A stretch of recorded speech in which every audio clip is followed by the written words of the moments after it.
大家好，我係 Y2K 大樹陳榮欣，我係 Y2K 木頭永嘉。永欣，今日我哋有啲咩同大家分享呢？今日咧就想同大家講下特朗普嘅風景啦。嗱，大家都知道咧，佢就單挑全世界啦，本身咧就諗住咧向全球多個國家同埋地區咧就揮動佢嘅關稅大棒㗎。咁但係突然之間咧，佢就轉軚咯喎。咁咩原因去轉軚咧？我都有喺我自己嘅個人頻道同大家咧係詳細分析嘅。咁但係今日咧，最想同大家講下喺佢轉軚之後啦，我哋國家領導人究竟有冇意願想同佢見面或者打電話俾佢咧？佢一直都喺度等緊我哋習主席嘅電話嚇。咁都俾咗一個咧好詳盡嘅答覆美國啦。希望咧佢亦都即係知道我哋唔會咁容易屈服啊。咁嘉嘉，你有啲咩同大家分享咧？我嘅部分咧都係跟進特朗普呢個關稅法提騰啦。因為佢呢個關稅政策咧咁激烈嘅關係咧，近呢輪咧其實都影響到好多嘅股票市場啊，或者係債券市場等等都係唔穩定嘅。而特朗普咧，我相信佢都有好多嘅煩惱要去面對啦。佢呢一連串嘅行為咧，有冇牽涉到內幕交易咧？今日都會同大家分析一下啦。而佢如果牽涉內幕交易，佢嘅下場又會係點樣咧？今日會舉一啲例子咧，同大家講下嘅。開始前，大家記得要訂閱我哋 Y2K 大樹木頭嘅頻道，撳埋旁邊個啷啷，咁你就唔會錯過我哋任何一條影片噶啦。中意我哋影片支持我哋，記得要讚好同埋留言話俾我哋聽你嘅睇法，亦都希望你將影片廣傳開去，更加多人可以明辨是非嘅。要明辨是非，就要睇 Y2K。咁先講下啦，美國嘅大 U-turn 啦，佢就暫緩咗徵收咧較高稅率嘅所謂對等關稅91%，改為咧係單針對我哋中國，向我哋中國咧由104%再加到去125%嘅。白宮經濟顧問哈塞特咧就話，美國同我哋中國咧遲早會揾到解決嘅方法，仲透露咧同部分嘅貿易伙伴咧正係進行緊談判。咁好多嘅交易咧已經準備就緒咁話，試圖咧就向我哋中國咧係施加壓力啦。咁報道就話咧，哈塞特咧喺4月10號接受媒體訪問嘅時候咧，就話咧佢同大約15個國家咧已經明確提出條件，美方亦都研究緊同埋考慮緊，如果係好嘅條件咧，就會交俾特朗普。預期咧喺未來3至4個星期咧就會達成好多嘅貿易協議喎。哈塞特咧亦都預言啦，至少有2筆嘅交易咧已經係非常接近完成，即係剩翻咧最後嘅一啲文書工作。但佢就冇透露咧，究竟呢2筆交易咧係同邊個國家？哈塞特咧亦都再次解釋特朗普嘅關稅政策，即係為佢作出辯護啦。點解突然之間朝令夕改嘅咧？咁佢就話咧，美國嘅債券市場嘅走勢咧，可能係導致到特朗普作出改變嘅原因之一。哈塞特話咧，債券市場透露出嚟嘅信息咧，好明顯咧，就係而家係時候咧要採取行動啦，唔可以咧就咁一成不變啦。咁所以佢哋咧就作出咗啲調整。特朗普話俾大家聽，呢個叫咩咧？叫彈性。Flexibility。冇錯，呢個並唔係 inconsistency，係 flexibility。而最終咧，特朗普嘅團隊咧，所有嘅人咧都同意對等關稅咧係全面暫停90日。至於唯一被排除在外嘅就係我哋中國。哈塞特認為咧，特朗普同我哋國家主席習近平遲早咧都會面對面咁樣去講下有關嘅問題。仲話咧，如果中美元首咧嘅會面唔發生嘅話咧，佢就會覺得好震驚啊！咁言下之意咧，都係想我哋盡快啦同佢溝通，想我哋咧習主席去揾佢啦。你係想習主席咧即係錫佢個 pat pat，親吻佢個 pat pat，佢又想。你梗係唔會做啦，都講到明咯，你唔會等到呢通電話噶啦，更加唔好講話面對面同你解決問題啦，係咪？咁哈塞特咧就傳達咗一個咧，佢哋認為係即係較為樂觀嘅訊息啊，覺得咧白宮咧有一套流程咧去改善同各國嘅貿易關係，談判工作咧亦都好有序咁樣咧係進行緊，可以咧即係叫市場放心啦，唔好再跌啦咁樣，仲話咧唔需要90日，佢哋嘅談判咧好快就會完成。咁但係我哋國家咩反應咧？即係除咗同佢講，佢唔會等到佢想等到嗰通電話啦，唔會咧有我哋中國咧係去拍佢馬屁，跪求佢咧去撤銷所謂嘅對等關稅。咁所以咧真係諗都唔好諗啦。而我哋中國商務部咧喺4月10號召開嘅例行記者會上面，當被問到咧我哋有冇就關稅嘅問題同美國展開談判。商務部新聞發言人咧就話：我哋中方嘅立場係好明確嘅，我哋咧會打開大門，但係咧前提係必須要喺相互尊重嘅基礎上面咧平等進行。咁希望咧美國咧可以本住互相尊重、和平共處、合作共贏嘅原則啦，通過對話協商妥善咁樣解決分歧。我哋嘅商務部發言人仲話啦，我哋會堅定不移咁樣做好自己嘅事，以中國嘅確定性去對沖外部環境嘅不確定性。我哋會幫助咧出口遇到阻滯嘅外貿企業開拓國內市場，用好消費品以舊換新嘅政策，做好外貿同埋一系列嘅活動咧，去深入開展內外貿一體化嘅工作。咁可以睇到咧，我哋中國超大規模市場嘅潛力咧係相當之大，穩經濟、穩外貿咧，正正咧都係我哋嚟緊嘅重心。咁我哋咧作為中國人都要有信心、有底氣去應對各種嘅風險同埋挑戰。但係我覺得更加重要嘅係咧，商務部今次咧都釋出咗一個好重要嘅訊息咧，就係無論你特朗普點樣向我哋施壓都好啦，而家呢個125%嘅關稅，淨係針對我哋中國嘅關稅啦，已經實施咗啦。但你睇下對我哋有啲咩影響？我哋依然係唔會屈服嘅。呢個係一個好重要嘅訊息咧，去話俾美國人聽。而特朗普咧，都好清楚話俾大家聽啦。如果咧你向佢去求饒咧，更加係唔會換得嚟尊重嘅。咁所以咧，我哋今次國家都表達咗一個好清晰嘅訊息，就係咧，佢唔會等到我哋嗰通電話噶啦。我自己覺得咧，如果美國咧真係想同我哋展開談判，真係想好好咁樣傾下嘅話咧，咁你先係表達出你嘅誠意。其實你而家125%嘅關稅同104%嘅關稅咧係冇分別嘅。咁如果你真係想傾嘅話，咁你咪先表達出誠意，降低關稅咯。其實你降低都唔會同你做生意嘅，不過至少係一個表態咯，而唔係喺度單方面一路喺度敲竹槓咁樣叫我哋要同佢傾，去同佢開條件。點解你美國唔嚟同我哋開條件先咧？你打通嗰個電話，你睇下我哋接唔接咯？點解唔係美國你主動同我哋溝通咧？要等啲國家嚟學特朗普所講，即係好似拍佢馬屁咁啦，我哋更加唔會做呢啲行為啦。問題係拍完馬屁之後，佢都只係延長咗90日，仲要俾佢咁樣攞出嚟喺度鞭屍咁樣，即係你永世都抬唔起頭做人啊！即係你哋貴咯。嗱，咁都係咁講啦。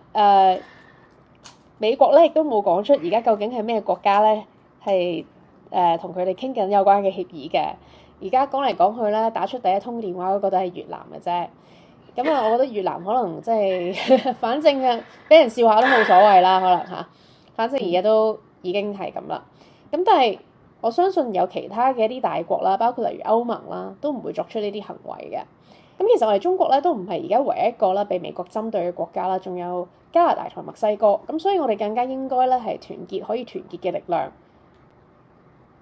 唔緊要㗎，冇美國，反正美國對我哋中國出口嘅佔比啦都唔係咁大，而且我哋都唔需要再依賴啦美國嘅產品。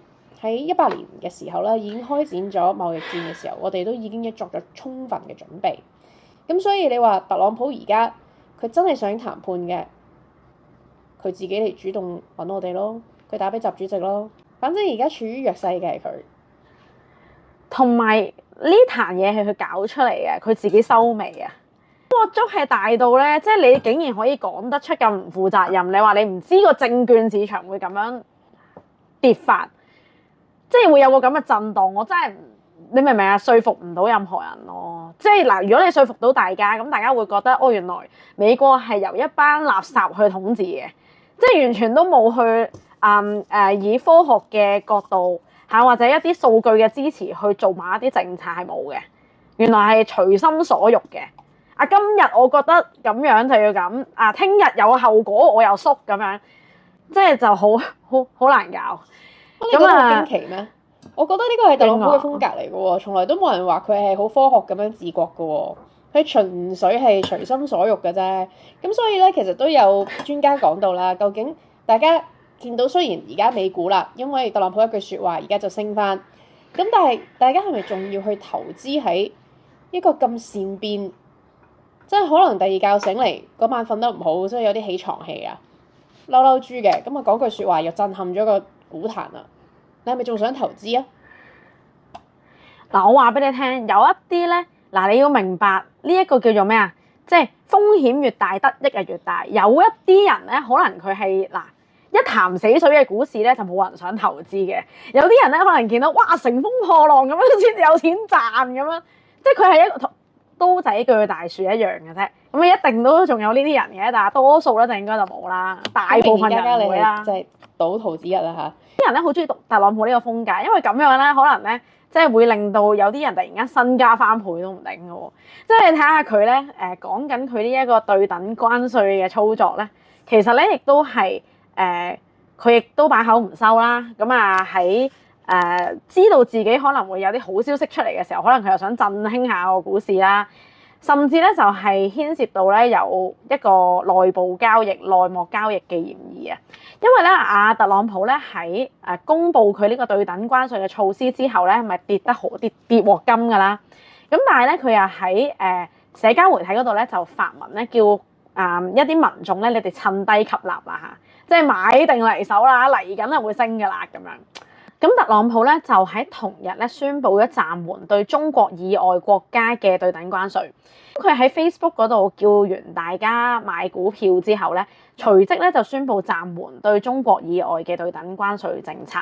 咁啊，亦都係講緊咧，即係佢將嗰個嘅市場消息咧由相當差變成利好啦。咁所以咧，亦都係刺激到美股急升。佢除咗對住呢個社交平台嘅支持者咧，去叫佢哋買股票啦。咁但係其實好大機會咧，佢都係叫咗咧佢啲親朋戚友去買股票嘅。咁如果你親朋戚友咧有跟佢嘅指示去買嘅話咧，嗰啲人就賺錢獲利㗎啦。咁啊，呢一個咧，直頭咧令人覺得咧就相當之黑暗，因為佢係操縱市場啊。咁而咧民主黨嘅人咧，亦都係提出啦，特朗普有關嘅舉動咧係有股票內幕交易之嫌啊。咁啊，要求咧美國嘅監管委員會咧一啲嘅監管機構咧就要徹查特朗普同埋佢嘅核心團隊有冇喺中間咧非法獲利啊。一個首長，一個地區嘅首長啦。基本上係唔應該有一啲即係推薦大家去買啲乜嘅行動嘅，因為其實你作為一個咁有影響力嘅人咧，而你亦都係有公職在身咧，你有好多嘢係要避嫌同埋即係一個廉潔嘅原則咧去到辦事嘅。咁但係咧，特朗普咁樣做咧，就令到人哋會相當懷疑佢嘅舉動同埋目的啦。咁尤其咧，你話即係特朗普呢啲縱橫咗呢啲商界股票市場咁多年嘅人啊，即係佢都係美國嘅超級富豪啊，佢點會唔知道佢嘅一句説話或者一個嘅公佈嘅消息咧係會影響到個市場嘅走勢啊？而其實美國共和黨嘅人咧，亦都係一啲政治人物過往咧都曾經咧又係參與咗一啲嘅內幕交易，並且係定咗罪嘅。啲內幕交易咧如果告起上嚟係入罪嘅話咧，佢都幾長手尾㗎。咁講緊包括就係要坐監兼罰錢啦。2018年嘅眾議院美國國會議員克里斯柯林斯牽涉在內嘅一個內幕交易案啦。咁佢咧就係共和黨嘅前眾議員啦。咁佢咧就因為利用佢國會嘅職務咧，係獲取到醫藥公司內幕嘅信息咧，就去進行咗一個嘅股票內幕交易，係成為咗美國咧首位喺任期以內咧，因為內幕交易而被定罪並且判刑嘅國會議員。咁呢一單案件咧都係暴露咗美國政界高層咧係濫用職權牟利嘅一個亂象，引發咗咧對於美國官員嘅股票交易監管嘅一個廣泛爭議。呢個案件嘅過程係點樣嘅咧？就係柯林斯咧喺2013年起咧，其實就擔任咧一間澳洲公司叫做澳大利亞生物科技公司嘅董事成員。咁佢咧亦都係持有大量嘅股份啦。2017年嘅6月咧，呢一間嘅公司咧就有一款咧多發性硬化症嘅藥物咧喺關鍵臨床測試入邊咧就失敗咗。咁作為呢間公司嘅董事柯林斯咧，我相信佢係喺呢一個消息公佈之前已經知道呢一件藥物嘅臨床試驗失敗咗啦，咁係一個相當唔利好嘅消息啦，亦即係講緊佢嘅研發可能係冇成果，而令到佢個股價會下跌嘅。咁所以咧喺結果公佈之前咧，柯林斯咧就通過非公開嘅渠道咧就提前咁樣去獲知到消息。咁佢亦都隨即咧打電話俾佢個仔咧卡梅倫柯林斯咧就去拋售呢一間公司嘅股票。咁亦都幫助佢嘅親友們咧就去減持呢一隻股票嘅。咁如是者咧呢一個不利好嘅消息咧真係公佈咗咧，嗱呢一個嘅生物科技公司嘅股價大跌啦。咁咧而柯林斯佢個仔咧同埋佢嘅親友咧就因為柯林斯嘅呢個信息內幕信息咧就避過一劫，規避咗咧超過78萬美元嘅損失嘅。咁而咧後來咧美國證券交易委員會亦即係 SEC 啦，亦都聯同聯邦調查局 FBI 咧就通過通訊嘅記錄，亦即係講緊啲 WhatsApp 對話咁樣。咁同埋一個嘅交易數據分析嘅資料咧，就去鎖定咗呢個柯林斯家族，咁有一個內幕交易嘅嫌疑所在。咁喺2018年嘅8月咧，柯林斯咧就被控證券欺詐罪，咁亦都係連埋串謀和虛假陳述等等重罪咧，就去將佢落案起訴。咁一開始咧，柯林斯咧就否認指控啦，亦都係繼續想去連任啦，去選佢嘅眾議院議員啦。咁但係就東窗事發啦，因為證據確鑿啦，咁所以咧佢就臨尾咧都係要認罪嘅。而喺2019年嘅10月咧，美國嘅法院咧就將佢判咗26個月嘅監禁，咁亦都係罰咗佢20萬美元嘅罰款。咁如果單單就罰款嚟睇咧，我就覺得唔公道嘅，因為應該要再罰多啲啦，即係佢賺幾多應該罰翻幾多啦。但係咧，如果你以柯林斯嘅職業生涯啦，即係佢做議員嘅呢一條路，從政呢一條路嚟講咧，佢就係完全死亡噶啦。咁因為判咗26個月嘅監禁咧，亦都係對佢個人嘅誠信係有好大嘅影響。咁需要係判處監禁嘅，咁會有案底啦。而柯林斯嘅案件咧就揭示咗美國停止國會知情交易法案 （Stock 法案）嘅執法漏洞。亦都係呢一個法案咧，其實係明文禁止咗國會議員啦、一啲官員咧利用非公開信息去進行交易。咁但係咧，政界人士通過合法嘅途徑咧，亦即係講緊參與企業嘅董事會去獲取內幕信息嘅現象咧，就屢禁不止。咁亦即係講緊咧，就算柯林斯唔係用非法嘅方式咧去到獲取信息嘅話咧，佢去擔任董事攞到嘅信息咧，其實都會有機會令到有一個似乎係灰色地帶，令到佢可以幫佢啲屋企人規避一啲損失或者係獲利嘅。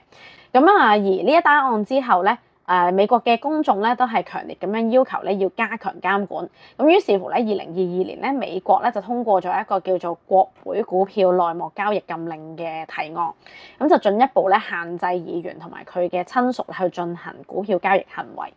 咁而柯林斯案咧，亦都係成為咗美國打擊政商勾結嘅一個象徵，促使咧社會咧反思官員權力同埋金融市場公平性嘅一個邊界啊，都為全球監管官員內幕交易咧提供咗典型嘅範例。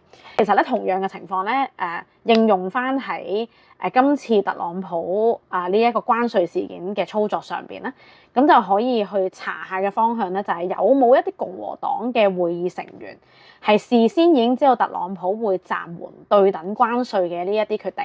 咁如果有嘅話咧，佢又揾咗佢啲老友記或者屋企人咧，就去買股票，之後獲利嘅話咧，咁都會墮入咗呢個法案嘅執法範圍中嘅。咁面對外界嘅一啲質疑咧，特朗普嘅班子嘅代表就係呢個德賽啦。咁佢喺聲明入邊就講啦，就話啲媒體咧就係謀害佢嘅，就危言聳聽啦。咁所以咧就覺得咧Trump 咧係冇做錯嘅。Trump 嘅責任咧就要向市場同埋美國人民去保障佢哋嘅經濟安全。咁佢咧就話民主黨幾十年嚟咧一路喺度鬧中國咧，就話我哋有詐騙啦。但係咧而家佢哋就因為黨派嘅原因咧，就去針對特朗普，而唔係慶祝咧特朗普將中國逼入困境咁話。咁其實我想講，我哋中國根本就冇咩困境啦。咁原本呢個世界邊個冇咗邊個唔得啊？即係美國到而家都仲係覺得呢個世界冇咗佢唔得。咁所以佢哋先至會喺關稅嘅事件上邊企得咁硬啦，同埋屢屢玩嘢啦。咁但係其實事實上就係我哋都真係有好多嘅板斧，有豐富嘅手段去到應對嚟自美國呢一啲咁樣嘅惡意關稅行為啊。而我哋之前喺度搞呢個一帶一路啦，同埋與其他一啲區域性嘅貿易組織，我哋會去同佢哋加深聯繫，亦都係推進咗好多嘅經濟貿易啦。原因咧其實都係因為咧想避開美國呢一個計時炸彈，即係都唔希望咧佢突然間無啦啦跳掣咧會影響到我哋自己國內嘅經濟太多啦。反正就唔會靠你啦。而我覺得咧，特朗普呢一輪咁樣嘅無差別，亦都係跳掣式嘅關稅行為咧，其實已經係令到國際間冇人夠膽再想依靠你啊，同你做生意啊，因為知道你係生蟲拐杖，突然間會斷。就算我今日或者係我短期內跪低，我同你舐鞋底，想繼續你俾生意我做都好啦。我相信嗰一啲國家咧，長遠咧都唔會視美國咧係作為一個穩定嘅貿易夥伴。佢哋都稍為有啲經濟能力，稍為個管治班子係有腦嘅國家咧，佢哋都會諗方法同美國脫鈎咯。咁因為只有同美國脫鈎同埋保持距離咧，佢哋先至可以確保自己嘅國家唔會受到衝擊啊！如果唔係，我哋真係唔知道佢幾時瞓醒，心情唔好嚇，學阿泳欣話齋有床氣，佢就嚟了。咁翻轉頭呢一個都係對美國咧百害而無一利啊！特朗普咁樣嘅操作再次證明到咧，美國嘅沒落咧，似乎咧都只係時間嘅問題，真係見唔得有任何成熟穩定嘅經濟體會係咁樣嘅方式去到治理啦，係不能夠接受嘅。好 OK 啦，泳欣。今集嘅時間就嚟到呢度啦，希望大家都中意我哋為你嘅選材，記得要讚好同埋留言話俾我聽你嘅睇法，都希望你將影片廣傳開去，更加多人可以明辨是非嘅。如果未訂閱我哋 Y2K 大樹木頭嘅頻道，記得右下角就免費訂閱，開啟埋通知，咁你就唔會錯過我哋任何一條影片噶啦。都同樣提醒大家咧，要訂閱埋我哋咧之前嘅副頻道啦，亦即係而家叫做香港招牌 Hong Kong Signature，我哋咧都會有新片俾大家嘅。我哋下集再見，拜拜。拜拜。